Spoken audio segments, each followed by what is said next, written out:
America में Panama city में एक धमाका हुआ है। पुल के नीचे टैंकर में धमाका हुआ। धमाके के बाद तेजी के साथ इलाके भर में आग फैल गई है। कई गाड़ियां इसकी चपेट में आई हैं। पनामा सिटी अमेरिका का, जहां पर एक बड़ा धमाका, तस्वीर आपके सामने, चारों तरफ धमाके के बाद तबाही का मंजर। तो बता दें कि पुल के नीचे से टैंकर गुजर रहा था, तभी टैंकर में जोरदार धमाका हुआ। धमाके के बाद अचानक से आग का गुबार उठता हुआ देखा गया। जी न्यूज आपको ये एक्सक्लूसिव तस्वीरें दिखा रहा है पनामा सिटी की। अमेरिका के पनामा सिटी में अचानक से तेल के टैंकर में आग लगी है और उसके बाद इतना खतरनाक विस्फोट हुआ कि पूरा आसमान काले धुएं और नारंगी आग की लपटों से फटा पड़ा नजर आया। आप देख सकते हैं यहाँ से जो लोग गुजर रहे थे उनमें किस तरह का डर उनके चेहरे पर दिखाई दे रहा है। 2 वीडियो आपकी टीवी स्क्रीन पर है इस वक्त। तेल के टैंकर में धमाके से चारों तरफ आग की ऊंची ऊंची उठती लपटें आप देख सकते हैं। लोगों में अफरा तफरी मचना लाज़मी और धुएं के गुबार से पूरा इलाका फटा पड़ा है। तो इस धमाके के तुरंत बाद तेजी के साथ आग की लपटें चारों तरफ फैली नजर आई। तेल का टैंकर था जिसके अंदर धमाका होता है और उससे चारों तरफ किस तरीके से तबाही होती है आप देख सकते हैं। 2 अलग अलग तस्वीरें जी न्यूज आपको दिखा रहा एक्सक्लूसिव।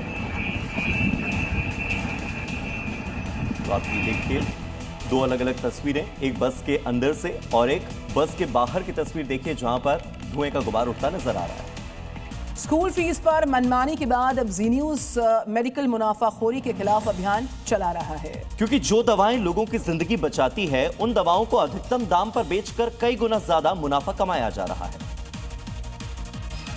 जबकि वही दवा मरीजों को कम दाम में मिल सकती है, लेकिन होलसेल और रिटेल के बीच दवाओं के दाम में इतना डिफरेंस है कि आम ग्राहक तो इसका अंदाजा तक नहीं लगा सकता, क्योंकि दवा के पैकेट पर मैक्सिमम रिटेल प्राइस लिखा होता है, लेकिन आम और कॉमन दवाओं पर ट्रेड मार्जिन पर कोई कैप नहीं है।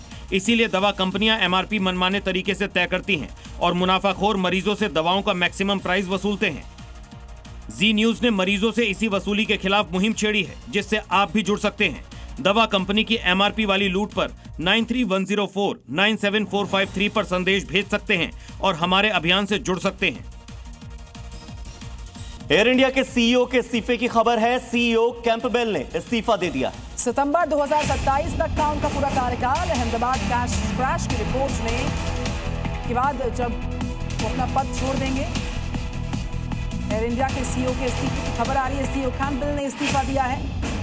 सितंबर 2027 तक उनका कार्यकाल था, लेकिन जो अहमदाबाद क्रैश हुआ था उसकी रिपोर्ट के बाद पद छोड़ने की जानकारियां सामने आ रही हैं।